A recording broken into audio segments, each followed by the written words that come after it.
Muy bien. Hola, ¿qué tal, gente? ¿Cómo están? Espero que se encuentren todos muy bien.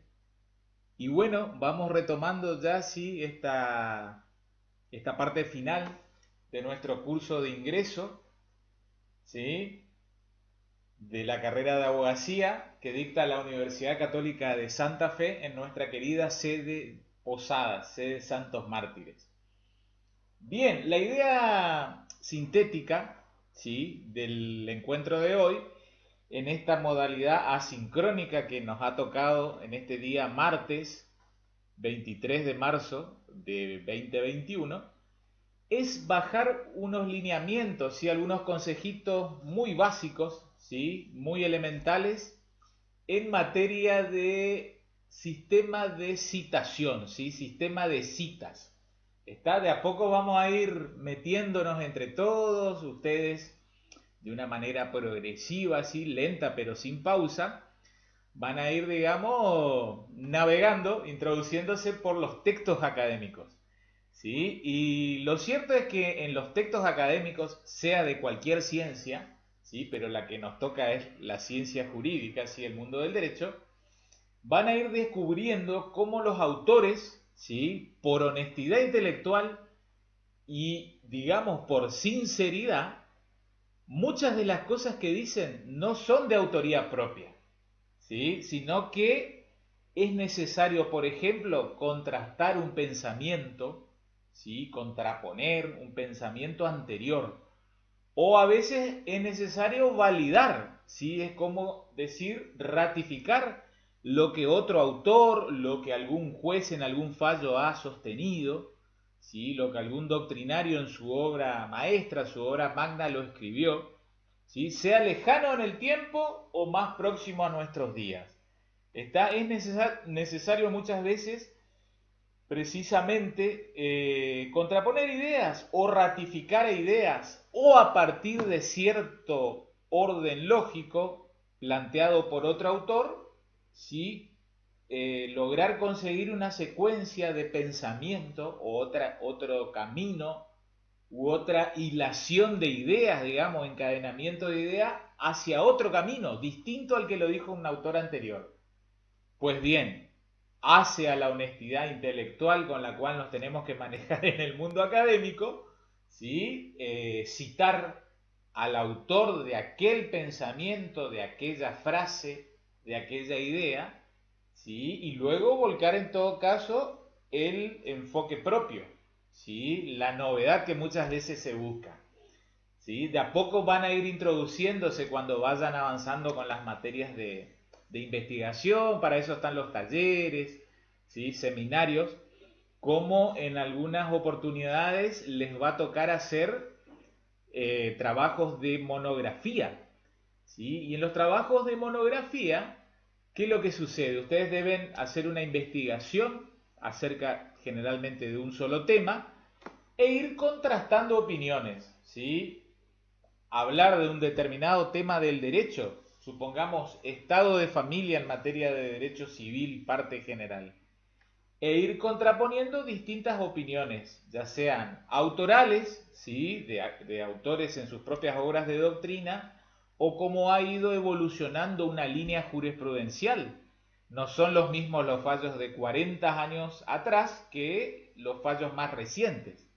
Está, entonces, a los fines de ir desarrollando ese cuerpo, esa estructura de idea, se hace necesario en el mundo académico, ¿sí? Por prolijidad, y vuelvo a reiterar, por honestidad intelectual, manejar muy básicamente el sistema de citas.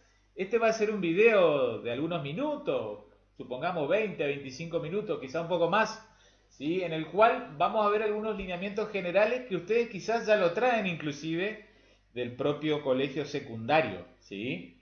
Si no lo traen, bueno, va a ser novedad, pero ningún problema, como siempre reiteramos y marcamos con Manuela, han venido a aprender. Está entonces lo que volquemos, ¿sí? O resulta novedoso o no resulta tan novedoso, ¿sí? Pero en definitiva resultará aprendizaje al fin. Está entonces, vamos a meternos a partir del seguimiento de algunos puntos claves, ¿sí? Algunos tips, como decimos, este sistema de citas, ¿sí? A ver cómo es que funciona. Para ello debemos iniciar por esta denominada pauta legal. ¿Está? Esta honestidad intelectual académica con la cual nos tenemos que manejar lleva a decirnos que ya sea el estudiante de derecho o el profesional del derecho tiene precisamente el derecho subjetivo, y de a poco vayan grabando esta noción técnico-jurídica, que es un derecho subjetivo, es una facultad o prerrogativa, ¿sí?, de exigir a los demás un determinado comportamiento o conducta, ya sea este de hacer, de dar o no hacer, ¿sí? Hacer, no hacer o de dar.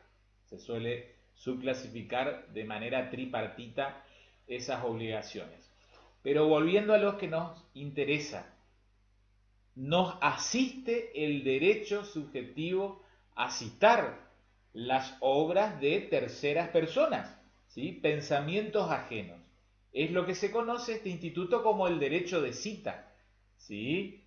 Tenemos el derecho sin que nadie se oponga, supongamos el autor, pero va a estar enmarcado ese derecho, no va a ser ilimitado, ¿sí? Ese derecho consiste en publicar con fines didácticos, científicos, ¿sí?, ya sean comentarios, críticas o notas referentes a las obras intelectuales, ¿sí? ¿Qué es lo que queda comprendido entonces en este universo de ideas? Obras docentes, de enseñanza, colecciones, antologías y otras semejantes. Está entonces como estudiantes, como investigadores, como profesionales del derecho, tenemos el derecho a citar. ¿Está? Este es el Instituto del Derecho de Cita, que no es nuevo, ya lo hacían los glosadores, ¿sí?, en la baja y en la alta Edad Media. ¿Está? Bien, también podemos hacerlo nosotros, y en la escritura académica la idea es que de a poco uno vaya puliendo. Este es un primer acercamiento, ¿sí? Si juegan al tenis por ahí van a ver esta terminología de un approach, ¿sí? Esto de un approach a la red, acercarse a la red. Bueno, este es un approach al sistema de citas, ¿sí? Cómo citar en el mundo académico. Y esa pauta legal en la República Argentina está constituida por un artículo de la Ley Nacional 11.723. ¿Sí? Es una ley del Congreso de la Nación de allá por la década del 30 del siglo pasado, ¿sí? Estamos hablando del siglo XX, 1930 en adelante, que genéricamente regula todo lo referido a la propiedad intelectual. ¿Qué es lo que es, de una manera muy sintética, la propiedad intelectual? Son todos aquellos productos, ¿sí?, precisamente, valga la redundancia, intelectuales, derivados de la mente, de los cuales el individuo, el ser humano, puede hacer un aprovechamiento, ¿sí?, un aprovechamiento económico. Así habrá obras literarias, científicas, que quedan, por ejemplo, protegidas por el marco legal del denominado derecho de autor, ¿sí? La legislación premia al que investiga, premia al que publica una nueva idea, lo protege, justamente protege su propiedad de su intelecto, para que otro no venga a copiar, por así decirlo, ¿sí? O al ser una versión alternativa sin haber citado al verdadero dueño o autor de esa idea. Y en concreto, entonces, esto queda regulado por el artículo 10 de esta ley 11.723. ¿Sí? Entonces, el autor de una obra literaria, científica, ¿sí?, cuando publica, bien, quiere comunicar al mundo esa idea. Todos los demás que integramos la sociedad vamos a leer su obra. Muchas veces a su vez uno quiere continuar el camino que dejó otro. Bien, a la hora de continuar ese camino hay que hacer mención al verdadero autor original del cimiento de esa idea, lo que fue, digamos, una semilla cuando se estaba gestando. Entonces cualquiera, vamos a leer esta normativa legal del artículo 10, cualquiera puede publicar con fines didácticos, científicos, comentarios, críticas o notas referentes a las obras intelectuales. Y acá encontramos un coto, un límite cuantitativo, incluyendo hasta 1000 palabras de obras literarias o científicas, u 8 compases en las musicales, y en todos los casos solo las partes del texto indispensable a ese efecto. ¿Sí? Quedan comprendidas en esta disposición las obras docentes de enseñanza, colecciones, antologías y otras semejantes. ¿Sí? Un segundo párrafo, ¿sí? Que ya tanto no nos interesa para lo que es el fin de esta pequeña clase. Cuando las inclusiones de obras ajenas sean la parte principal de una nueva obra, podrán los tribunales, es decir, la justicia, fijar equitativamente en juicio sumario la cantidad proporcional que le corresponde a los titulares de los derechos de las obras incluidas.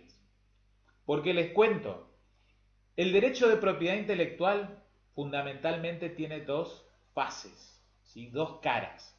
Una cara que tiene que ver, digamos, con un aspecto moral. El ser reconocido, digamos, desde el punto de vista ético-moral como el autor de esa idea o el autor de ese pensamiento. Es grato, digamos, cuando uno escribe una nueva obra o tira una nueva idea en el mundo del derecho, ¿sí? Que cuando otro va a hacer uso de esa idea o va a profundizar o va a contrastar con nosotros, con nuestro argumento, ¿sí? Es grato que aquel otro nos cite. Supongamos que nosotros somos los autores. Eso es la faz moral, el derecho a ser reconocido como el verdadero autor de la idea o pensamiento. Pero como casi todas las cosas en este mundo también se traducen a un monetario, a un signo monetario, muchas veces la gente no solo escribe obras literarias, científicas, artísticas, por el solo gusto o placer de ser reconocido en el mundo, en la comunidad, sino porque quiere ganar dinero, si quiere ganar una platita.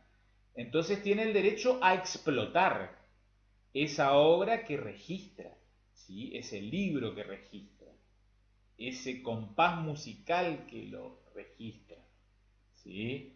Es como que el Estado nos da un monopolio de explotación para que sea solo el autor que ha registrado quien pueda explotar económicamente esa obra, ¿sí?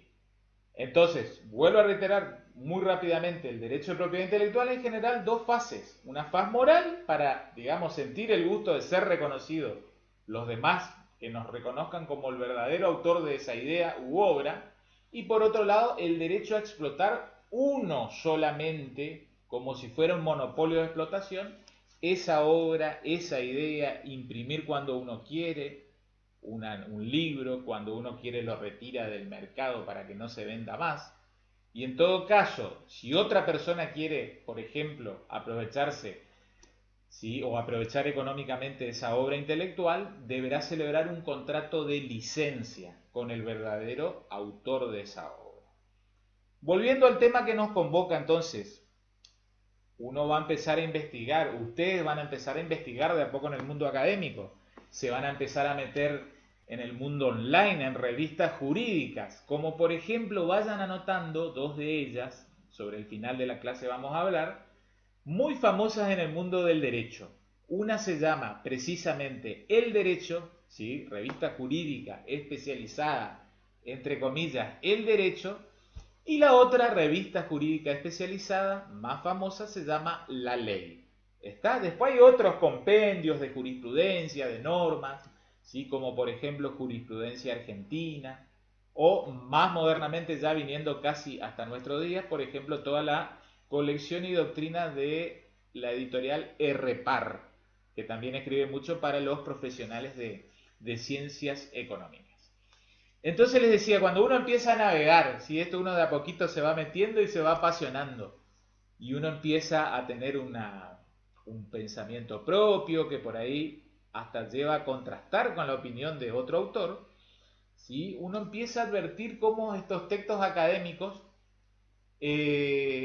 a la par de que hay un cuerpo, ¿sí? Literario, ¿sí? Ideas planteadas en el cuerpo central del artículo, ¿sí? También hay muchas veces pensamientos expresados en notas al pie, contraponiendo o ratificando ideas quizás ya de índole secundaria, no tan importante como las, digamos, ideas principales, ¿sí? Que se suelen cuestionar en el texto principal.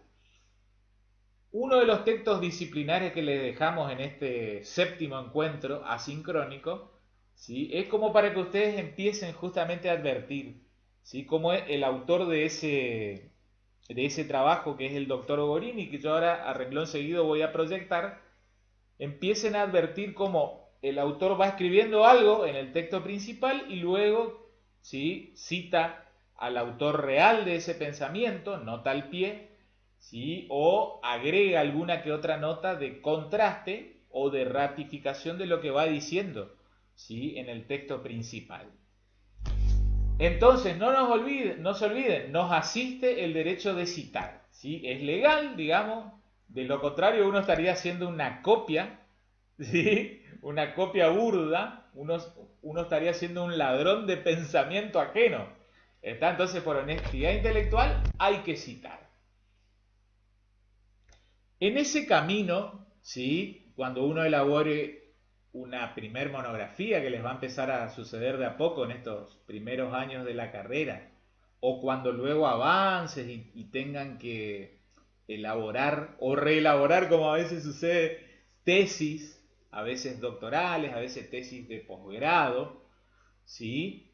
Entonces uno empieza a leer innumerable cantidad de fuentes bibliográficas, ¿sí? Uno lee, como vemos acá, libros, ¿sí? Muchos libros, muchas revistas especializadas, como les decía recién en el mundo del derecho, el derecho y la ley fundamentalmente, ¿sí?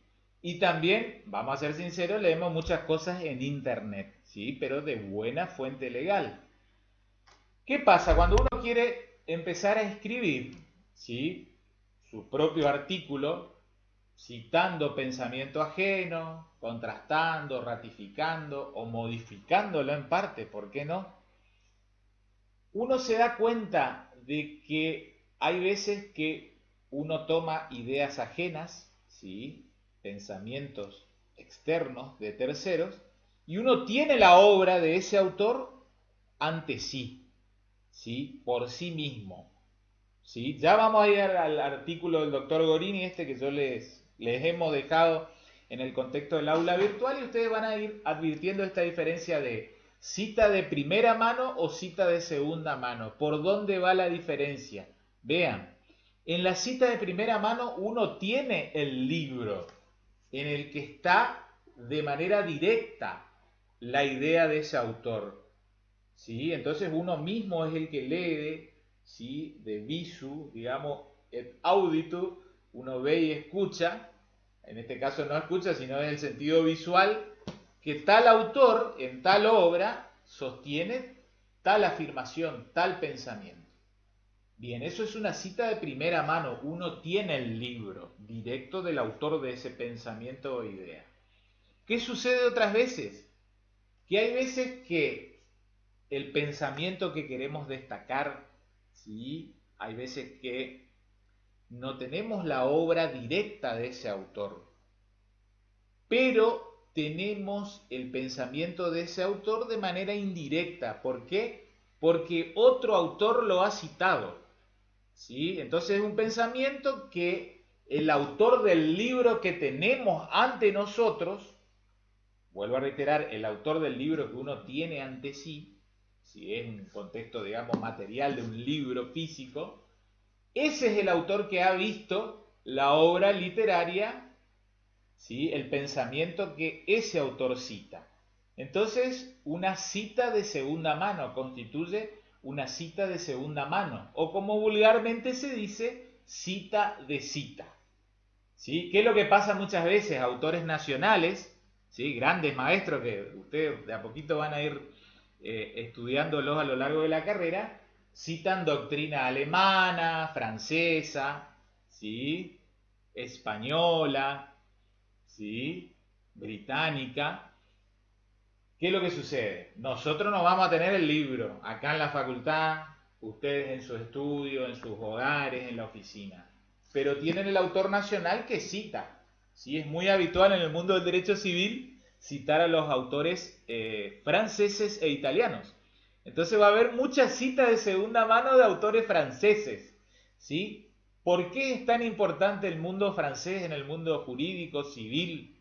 ¿Sí? Porque lo que constituía ya nuestro anterior ordenamiento civil básico, que era el Código Civil de la Nación, fue elaborado por un autor llamado Dalmacio Vélez Sarsfield. De a poquito vayan familiarizándose que Vélez Sarsfield no es solo un club de fútbol, o en todo caso el club de fútbol homenajea al maestro jurídico. Y ese maestro, don Dalmacio Vélez Sarsfield, gran parte del código que elaboró y escribió, y luego se puso en vigencia como ley del Congreso de la Nación, ¿sí? La famosa y conocida como Ley 340, se basó en un código civil francés de 1804, conocido para el resto de la comunidad, digamos a nivel mundial, como el Código Napoleón, 1804. ¿Sí? Hacía pocos meses que Napoleón se transforma en emperador de la Francia, ¿sí? Francia imperial, y él pone en vigencia durante su gobierno uno de los códigos civiles que sería el fundamento o pilar de la gran codificación en el siglo XIX, es decir, durante el siglo XVIII. No me salgo de tema y cierro estas dos ideas básicas, de cita de primera mano y de cita de segunda mano. La cita de primera mano es cita directa. Uno tiene la obra ante sí y uno mismo lee esa obra. Cita de segunda mano, uno puede citar y es legal citar al autor de ese pensamiento que la obra que tenemos ante nosotros menciona. Cita de segunda mano, cita de cita. Permítanme que salga de este cuadrito y los llevo a este artículo del doctor Gorini que les hemos colgado allí en el aula virtual. ¿Sí? Quiero mostrarles, por ejemplo, qué constituye una cita de primera mano. ¿Sí? Por ejemplo, esa cita que ven ahí, nota al pie, con el subíndice tercero o 3. ¿Está? Vamos al texto, al cuerpo del texto. ¿Sí? Vamos a ver dónde está el puntito 3. Ven acá, me ubico con el hipervínculo, ¿sí? Con el cursor. ¿Sí? Este parrafito que allí está citado, ¿sí? Tiene que ver con el pensamiento expresado, vamos al subíndice, por el autor Padilla Miguel. ¿Está? Y es una cita directa, cita de primera mano. Después vamos a ver cuáles son los datos que hay que volcar, nombre de la obra, editorial, lugar, año y página. Vamos de a poquito. Quiero llevarlos ahora a ver si encuentro una cita de segunda mano. Vamos a hacer un panorama más genérico. Creo que este artículo tenía algunas citas de segunda mano.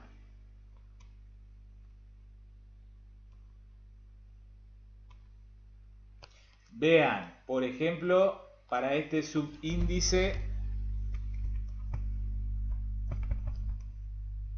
15. Ven ahí Jones H.W. Jr. Human Conceptions in Vitro. Bueno, está esos datos del pensamiento original que se trae a nuestro texto que estamos elaborando del autor Jones. ¿Qué sucede? Está citado por, los ubico acá con el cursor, citado, cit por, y ahí vemos Martínez Estela Maris. ¿Sí? Y ya nos vamos a meter que esto de opsit, ¿sí? Del famoso opus citatus. ¿Sí? Bien, ahí trabajamos, el autor de este artículo trabajó con una cita de segunda mano, no tenía la obra de H.W. Jones, tenía la obra de Estela Maris Martínez. ¿Sí? Y Estela Maris Martínez en alguna parte de su libro o de su artículo citó el pensamiento de H.W. Jones. ¿Sí? Entonces, siendo honestos, uno debe aclarar que es cita de segunda mano. ¿Sí? La cita de primera mano, ¿sí? Es de muy sencilla aplicación, ¿sí? Porque va directo, vuelvo al punto subíndice tercero, van los datos del autor, el nombre de la obra del autor, ¿sí? La editorial, el lugar, el año y la página. Ya vamos a poner en limpio, poner sobre el escritorio cuáles son esos elementos. ¿Qué es lo que pasa cuando es segunda mano? Cuando uno no tiene al autor o la obra de ese autor en su escritorio. Uno tiene otra obra que ha citado a tal autor. Bien, citamos, ¿sí? Como autor del pensamiento al autor originario de esa idea o pensamiento, ¿sí? La mayor cantidad de datos posibles, no siempre es posible conseguir todos ellos, y luego, ¿sí? Se vuelca los datos del libro que uno tiene ante sí presencialmente. ¿Está? Entonces vean, de tal manera ha quedado en claro qué es una cita de primera mano y qué es lo que es una cita de segunda mano. ¿Está? ¿Qué es lo que puede pasar también? Y acá nos metemos en un tema, en un brete apasionante, ¿sí? También podemos hablar esta cuestión de lugar de la cita. ¿A dónde ubicamos la cita? ¿Sí? Y acá, digamos, hoy adaptado a nuestros días, ¿sí? Marzo de 2021, casi terminando marzo del 2021. Básicamente hay dos grandes sistemas, ¿sí? El sistema conocido como de las denominadas normas APA, ¿sí? Que les cuento y les soy sincero, prácticamente no se utiliza en el mundo del derecho. Cuando uno habla en el mundo del derecho, habla del mundo científico, ¿sí? Las obras jurídicas, la investigación jurídica, o, ¿por qué no, si ustedes algún día tienen que hacer una tesis doctoral, ¿sí? Para recibirse propiamente con el posgrado de doctor, ¿sí? Porque les cuento que cuando uno estudia abogacía, técnicamente ha hecho una carrera de grado para recibir el título de abogado, ¿sí? Título profesional que a la vez es habilitante. Para, digamos, demostrar acabadamente frente a lo demás un mayor grado de conocimiento, existen carreras de posgrados, básicamente maestrías, especializaciones y doctorados. Bien, para doctorarse en Derecho hay que hacer una tesis doctoral. Y acá, sin temor a equivocarme, sin hesitación, como se suele decir, sin dudas, sin lugar a dudas, todas las tesis doctorales en ellas se utilizan el segundo sistema de nota al pie, citación, digamos, con nota al pie, no en el cuerpo del texto. Porque cuando uno cita en el cuerpo del texto, es el sistema de las llamadas normas APA. Es un sistema muy utilizado en otras ciencias, ¿sí? Principalmente hoy ciencias sociales, ¿sí? Estudio de antropología, ciencias medicinales, ¿sí? Psicología. ¿Cómo sería una tesis, una cita del sistema APA? Vean, que no es la del artículo que yo les he brindado, puesto que vamos a trabajar en el mundo del derecho. ¿Sí? Es como que en vez de que esté nota al pie, ¿sí? Este numerito 3 subíndice nota al pie, estaría luego acá, me ubico, del texto que viene diciendo la persona por nacer, se abre un paréntesis, ¿sí? Y se coloca el apellido y nombre del autor de ese pensamiento, ¿sí? Nombre y apellido y un año de tal obra, ¿sí? Y una página. Luego, más adelante, quizás al final del texto, habrán mayores datos de individualización de esa obra. Pero no lo quiero embarullar. Trabajemos con el sistema casi unánimemente utilizado en el mundo del derecho. Es el sistema tradicional de cita por nota al pie. Sistema más clásico, más tradicional. Se utiliza como lo ven allí y ponemos este signo de exclamación en tesis, tesinas, monografías y en las revistas jurídicas especializadas. Vuelvo a reiterar, sistema de citación con nota al pie. No en el cuerpo del texto, sino al pie de la página donde viene transcurriendo el texto al cual queremos derivar. Entonces, vamos profundizando la cuestión, ¿sí? Ya sabemos, de a poquito se van familiarizando que hay citas de primera mano y citas de segunda mano. ¿Está? Cita directa o cita de cita, como hemos aclarado. ¿Sí? Hemos visto recién que básicamente en el mundo científico existen dos grandes sistemas de citación. En el propio cuerpo del texto, ¿sí? Siguiendo las directrices de las denominadas normas APA, ¿sí? O por el sistema de nota al pie. ¿Está? Sistema clásico o tradicional. ¿De dónde sacamos esas citas? ¿Sí? ¿De dónde emergen esos posibles pensamientos que tomamos y por honestidad intelectual en el texto que estamos elaborando queremos citar? Ahí lo ven, los tomamos de libros, de revistas especializadas y por qué no también de internet. Entonces, vamos a continuación a ver un ejemplo, ¿sí? De cada uno de ellos. ¿Sí? Por ejemplo, ¿qué sucede? Vean, en el caso de esta cita subíndice 3 de don Miguel M. Padilla, ¿está? Hay que situar, entonces, el primer elemento a citar en el caso del libro, apellido y nombre, ¿sí? Cuanto menos primer nombre completo, segundo nombre con el punto seguido, acrónimo, digamos, sigla. Luego la obra, ¿sí? Generalmente cuando es libro no es necesario entrecomillar, si en este caso el autor de este artículo lo ha entrecomillado, basta con que uno coloque el nombre de la obra y quizás inclinado, ¿sí? En cursiva, digamos, con el procesador de texto Word. Luego, ¿qué más? Puede que sea una primera edición, segunda o como el caso que nos convoca, una tercera edición, ¿sí? Voy a poner más arriba por si las dudas que no tapen mi cuadrito de imagen. Y luego lo que, digamos, los metodólogos dicen el sistema ELA. ¿Por qué el sistema ELA? E-L-A. Editorial, lugar, año. ¿Sí? Editorial Aveledo Perrot, coma, lugar, ¿sí? ¿Dónde se editó? ¿Dónde se imprimió? Buenos Aires, año. ¿Está? No es sacramental seguir el sistema ELA. ¿Sí? Puede ser LEA también, lugar, editorial, año. Lo importante es que no falten esos datos de editorial, lugar y año. El orden de los productos, ¿sí? De los factores no altera el producto, como se suele decir en matemática. Bien, el orden acá de citación de estos elementos, ELA o LEA, no importa, pero deben estar la editorial, el lugar y el año.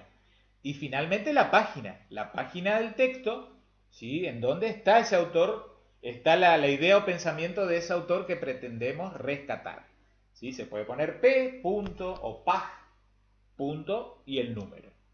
Eso es cita de libro, no requiere mayores aclaraciones. Vamos a la otra cuestión, revistas especializadas. Hago pequeño adelanto porque sobre el final nos metemos, sobre todo en particular para las revistas jurídicas, el derecho y para la revista jurídica la ley, que son las revistas, mejor dicho en plural, a las cuales con mayor frecuencia recurrimos los operadores del derecho, ¿sí? Abogados, escribanos, ¿sí? Jueces, fiscales, ¿está? Y hoy todo en un contexto telemático, online. Ya vamos a hacer alguna aclaración. Finalmente, ¿sí? Está la cita de algún artículo de internet, ¿está? Y esto es un poco lo que les ha rescatado el otro día en el sincrónico que hemos tenido Manuela, que Manuela les decía, tomen la cita o lean los artículos de fuentes serias, importantes, ¿sí? Nada de esto de monografías.com o Rincón del Vago, como decíamos, ¿sí? Entonces, ¿cómo se cita un artículo de internet? ¿Está? ¿Cómo se cita un artículo de internet? Habrá que copiar el URL completo, ¿sí? El HTTP, digamos la dirección, o el www, con todas, digamos, las subindicaciones con las barras inclinadas, ¿sí? Entonces vamos a nuestro navegador, copiamos, ¿sí?, la dirección URL, ponemos en nota al pie, ¿sí? Y como en internet el contenido no es perenne, no es eterno, sino que muchas veces se dan de baja las páginas, hay que colocar en qué fecha fue extraído o consultado el material. ¿Está? Entonces supongamos que hay un artículo en internet de un autor, Morales, Esteban Mario, ¿sí? Hagamos de cuenta, practicamos aquí. Bien, escribió un artículo sobre notificaciones procesales. Entonces, entrecomillado, está a continuación el tema de el nombre del artículo que ha escrito, ¿sí? Luego colocarán algo así como extraído de dos puntos y ahí, tac, pegan la URL, ¿sí? Seguramente va a decir algo así como http www, está con todas las barritas, porque cada página a su vez tiene subpáginas, ¿sí? Y por último colocarán en fecha tal, ¿sí? En fecha 23/03 del 2021. Esa es básicamente, después con los profes en las materias metodológicas van a profundizar la cuestión, pero es la citación de los artículos de internet. Nombre del autor, nombre de su artículo o columna que ha escrito y luego la dirección URL y en qué fecha, ¿sí? Algo así como consultado en o extraído de, esta es más que suficiente. Muy bien.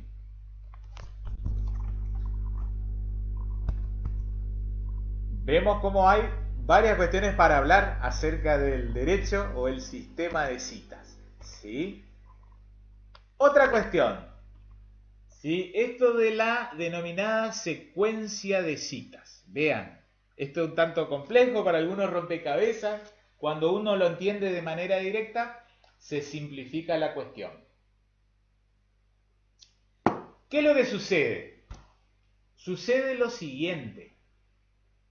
Hay autores que son más prolíferos y otros que son menos prolíferos, ¿sí? En el sentido de decir, escriben más obras, tienen varias obras y algunos hasta cientos de obras, y otros escriben algún articulito o algún que otro libro.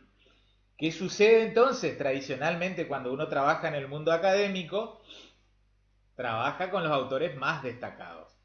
Entonces, de ese autor más destacado, resulta ser que hay varias obras o varias cosas por citar, ¿sí? Entonces, ¿qué es lo que ocurre? Vean, como que yo les haya dicho, Morales Esteban, este sujeto no existe, digamos, es un solo fin alegórico y descriptivo que lo estoy poniendo, no es un autor de derecho famoso, ¿sí? Pero supongamos que de Esteban Morales ustedes no solo quisieron citar eso que Esteban Morales escribió en la página de internet, ¿está? Sino que también quiere citar una obra que él, digamos, la editó y la imprimió en un libro, un libro que tuvo tirada y circulación en comunidad. Bien, eso es perfectamente válido, tendrán que citar nuevamente Morales, Esteban, ¿sí? No hay problema, siempre que sea en pos de sinceridad intelectual, está perfecto. Esteban Morales, el proceso sucesorio, hagamos de cuenta que se llama así su obra, ¿sí? Sucesorio. Está, ya que es una obra en formato papel, digamos, libro, como les dije, inclinémosla y luego pasemos al ELA, editorial lugar al año. ¿Está? Supongamos editorial Hammurabi, que es una de las más destacadas, ¿sí? Buenos Aires. Luego el año 2017, página tanto. ¿Hasta allí estamos? Bien, ¿qué pasa? Nuestro artículo, sea más o menos extenso, puede que en nuestro artículo sea necesario volver a citar algún pensamiento de Esteban Morales, ¿sí? En la nota al pie. Entonces, uno tendrá que aclarar, ¿sí?, si es de la obra El proceso sucesorio o si es de la obra Notificaciones procesales. ¿Está? Generalmente bastaría con, supongan que más abajo tenemos que citar otra vez. Ponemos Morales Esteban, M, punto seguido, el proceso, bastaría con poner punto suspensivo. ¿Está? Supongamos que la nota 3 era la de Morales Esteban, el proceso sucesorio, editorial, lugar, año, página. Bien. En la nota 45 al pie, supongamos que es un trabajazo el que estamos haciendo, tenemos que volver a citar una idea de Esteban Morales en esa obra, en el proceso sucesorio.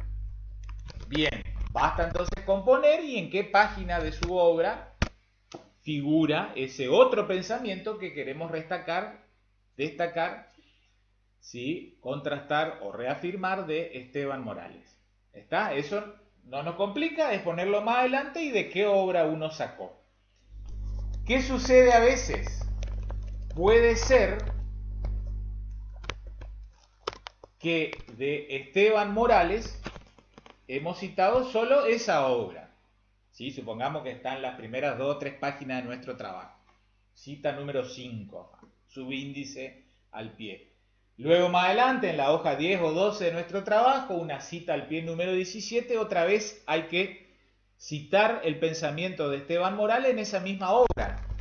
Basta con poner Morales Esteban op.cit.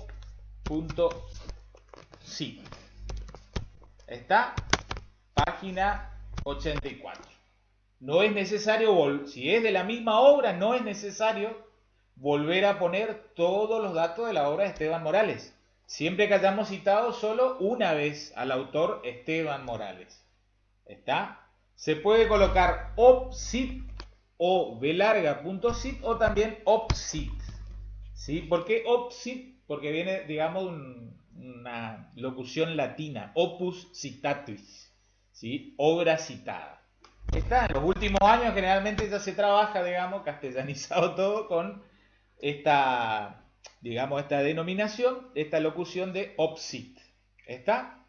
Entonces, como les dije, esto es para citar la misma obra que ya fue citada más arriba, anteriormente. Vamos ahora a la aclaración de esto otro. Vuelvo al cuadrito. Ya hemos sacado esto del opcit. Vamos al tema del idem. ¿Qué pasa con el idem? Vean. El idem, ¿cuándo ocurrirá? Es como que yo les diga, qué sé yo, esta nota era la nota 5 al pie, ¿sí? En la página 3 o 4. Y esta nota es la nota 18, ¿sí? En la página 22 de nuestro trabajo. ¿Qué puede pasar? Que la nota al pie 19 también es el mismo pensamiento de Morales, ¿sí? Esteban, ¿sí? Y es a su vez en la misma página que está ese otro pensamiento que queremos destacar. ¿Está? Entonces ahí basta con poner idem. ¿Está? ¿Qué quiero significar? ¿Qué queremos significar? Que en vez de poner en la nota al pie opcit página tanto, queda claro que estamos haciendo mención a la obra Notificaciones procesales. Bien. ¿Sí? En el subíndice 18, en esa parte del texto citamos de la página 84. Y resulta ser que esta nota al pie que sigue a continuación es la misma, de la misma página de la obra. Entonces basta con poner idem. ¿Está? ¿A qué es lo que voy? Que esto del idem o lo que luego vendrá el ibidem es cuando hay notas al pie, y anótenlo, consecutivas. una debajo de la otra o unas cuantas citas a continuación de la primera y tratan del mismo autor y de la misma obra. Pero ¿qué es lo que pasa? Vean, puede haber a su vez otra cita de Don Morales, que vamos a destacar, otra cita que tomamos de la obra de Don Morales Esteban, ¿sí? Que es de la misma obra, estamos hablando de la obra Notificaciones Procesales, pero de otra página. Allí bastará con colocar ibidem y ahora sí un número de página, supongan página 99. Entonces ahí hay una sutil diferencia entre el idem y el ibidem.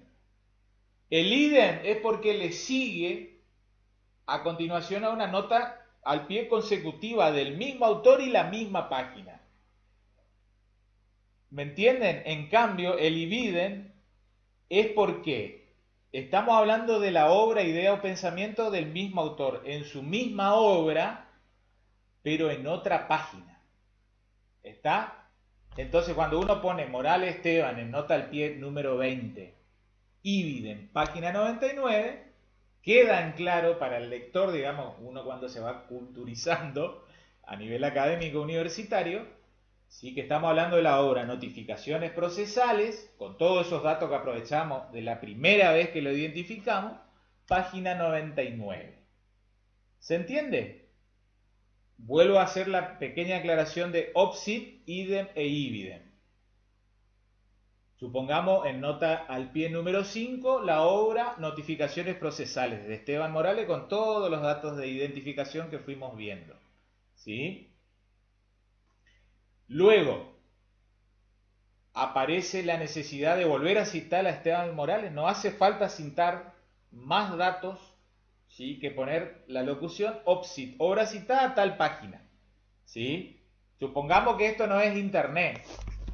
Supongamos que es un contexto físico, lo mismo. ¿Sí? Todos los datos, página 10. ¿Sí? En nota al pie principal original 5. En la 18 de esa misma obra queremos citar la página 84. Basta con poner OPSIT, no hace falta poner todos los datos de la obra y lugar, editorial, año, página, ¿sí?, sino la nueva página. Si a su vez la nota que sigue es de esa misma obra y de esa misma página, basta con poner idem, el nombre del autor es idem. Y a su vez, ¿sí?, si la nota que sigue, ¿qué podría suceder? ¿Sí? Que de ese mismo autor, a su vez, en esa misma obra queremos destacar, pero otra página, a continuación del idem. Entonces, de allí que se reitera y se coloca ibidem. Estamos haciendo referencia a los datos de citación original, pero una nueva página. ¿Está? Esto es un video explicativo. Espero que me haya hecho entender, que haya podido, digamos, llegar a ese nivel de conocimiento de ustedes. Cualquier cosa, quédense tranquilos. Si no me han entendido, con el correr de las clases, metiéndose de a poco en la materia, va a quedar en claro cuando hablen con los profes de metodología esta cuestión.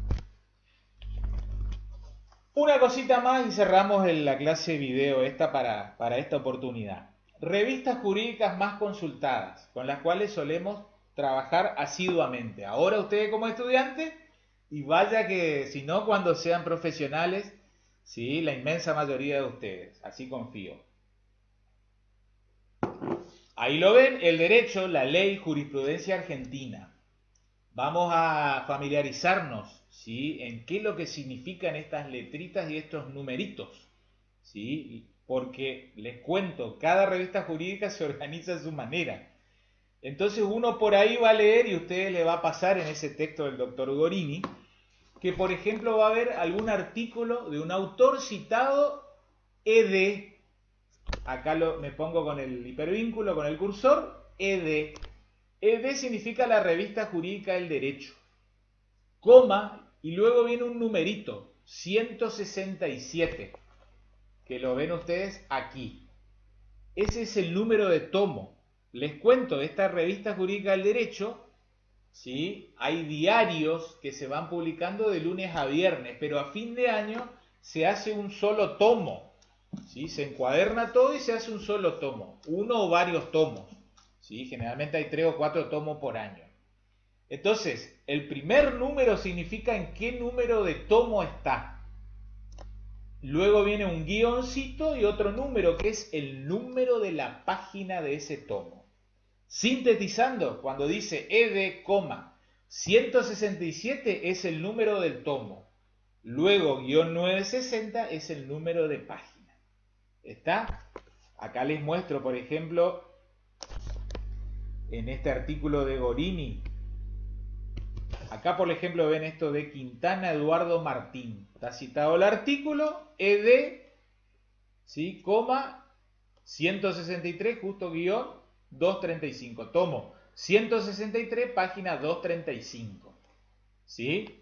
Eso quiere significar. En nuestra facultad, cuando conozcan la biblioteca, van a ver que están acomodados una gran cantidad de tomos. Creo que llega hasta el 195.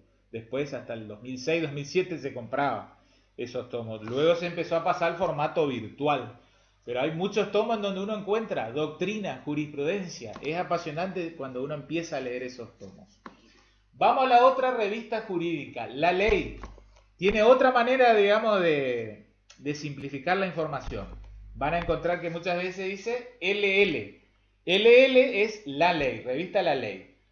Luego, vean que acá es más útil lo de la ley, porque uno con lo del derecho no sabe de qué año es el artículo de doctrina o de jurisprudencia.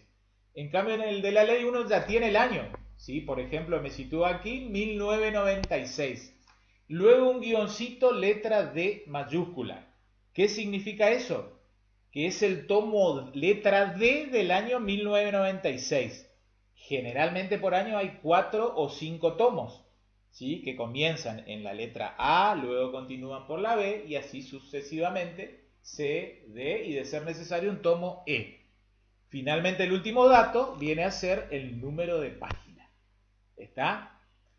Nuestra facultad en sede central y el año pasado en tiempo de pandemia estuvo habilitado el sistema de consulta de la revista jurídica La Ley online a través del sistema, hoy se llama Thomson Reuters. Si ustedes entran en la página de la aula virtual de la Católica van a ver que al final hay algunos enlaces de Thomson Reuters.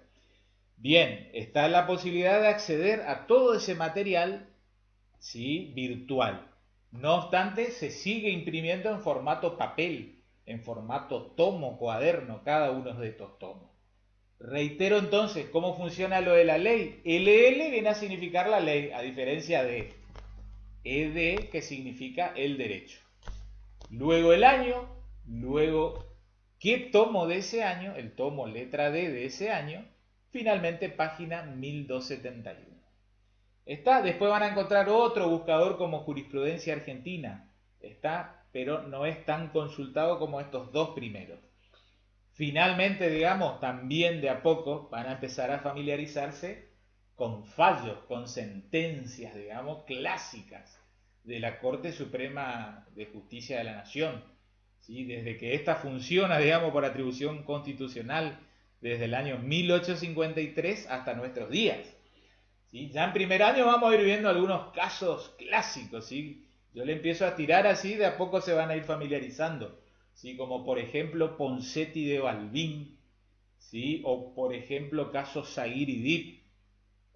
Son casos que uno empieza a hablarlos en primer año, ¿sí? Y bueno, vaya que es importante la tarea de la Corte Suprema de Justicia de la Nación, puesto que es, digamos, el organismo máximo, ¿sí? El que interpreta finalmente toda la Constitución Nacional, todo el bloque de convencionalidad de los tratados internacionales sobre derechos humanos y la legislación de menor jerarquía. ¿Sí? Y la Corte Suprema de Justicia también, digamos, va entomando cada uno de sus fallos. ¿Sí? Entonces los fallos de la Corte tienen un número de tomos, ¿sí? Por cada tomo a su vez representa un año, ¿sí? O semestre, luego un guión, ¿sí? Si es que hay varios tomos de ese año, y luego otra vez de la coma vendrá el número de página de tal año. ¿sí? ¿Qué es lo que sucede? Los fallos más importantes de la Corte Suprema de Justicia de la Nación se publican también en el derecho o en la ley. Y uno generalmente los busca en el derecho o en la ley. ¿Saben por qué? Porque el fallo de la Corte Suprema de Justicia de la Nación, digamos, es un fallo pelado, es el texto, ¿sí? A secas de la sentencia del tribunal. En cambio, ya cuando se publica, generalmente en el derecho o en la ley, hay un comentario al fallo. Y eso es apasionante, cuando uno le empieza a agarrar la mano, ¿sí? Uno lee por ahí el fallo a seca y queda medio, digamos, como turco en la neblina. Pero uno lee a continuación el comentario al fallo, que son, digamos, de grandes doctrinarios, ¿sí? Grandes maestros, algunos en el ejercicio del día a día de la abogacía, ¿sí? Otros jueces ya retirados, ¿sí? Ya jubilados. Y entonces es como que hacen una bajada de lo que era el estado de la cuestión antes del fallo y luego del fallo. ¿Sí? Entonces, un simple consejito, lean, ¿sí? Lean. Acá hay que empezar a leer, tomar el hábito de leer jurisprudencia de internet. Hay varios sitios gratuitos como Microjuris. Después, de a poquito se van a ir familiarizando, ¿sí? En los portales de internet donde hay información, ¿sí? Continuamente. Y uno de a poquito va viendo por dónde van las líneas jurisprudenciales, ¿sí? Y es una manera apasionante de ir comprendiendo. ¿Está? Va a surgir como todo una gimnasia con el paso de los años. Cuando ustedes vayan encontrando la beta de la materia, ¿sí? O el ámbito del derecho que más les gusta, ¿sí? Van a surgir, como decíamos el otro día, algunos penalistas, otros civilistas, algunos ambientalistas, otros en cuestión de género, otros aspecto matrimonial, y por qué no, algunos con beta notarial. ¿Está? Así que de ese tema algún día podremos hablar también en la continuidad. Bueno, gente, espero que les haya resultado de utilidad, ¿sí? Si por ahí no entendieron esto del OPSIT, del IDEN y el IBIDEN, quédense tranquilos, todavía no es tan importante para estas primeras clases, ¿sí? Pero es un lineamiento básico como para que puedan hacer la actividad número 13, ¿sí? En cierta manera este videito les activa, entre comillas, a ustedes, les hace la introducción para que puedan hacer lo que les pide esa consigna, ¿sí? Van a ver que ese artículo que les hemos dejado ahí colgado en el aula es un artículo muy importante, si se escribió allá por el año 2003.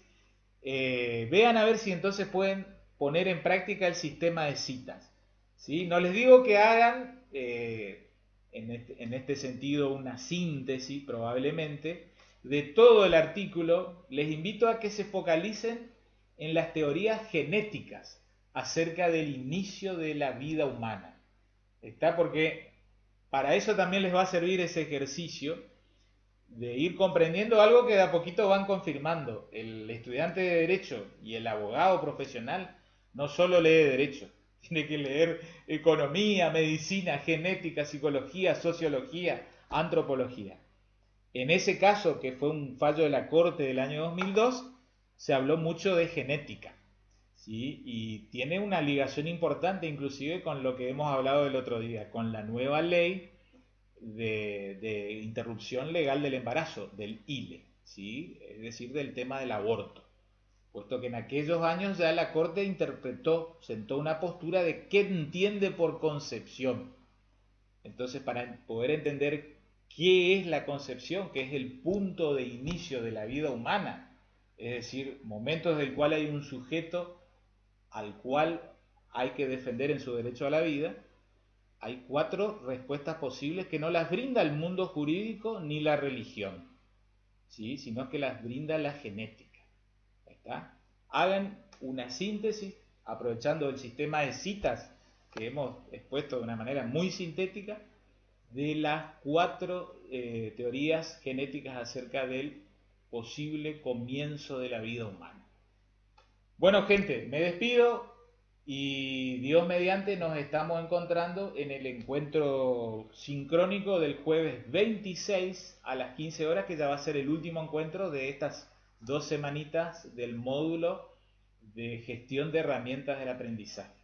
Así que bueno, con Manuela les dejamos un saludo. Estamos prestos a cualquier consulta. Buena actividad y éxitos con la continuidad del curso. ¿Estamos? Muchas gracias. Chau, chau.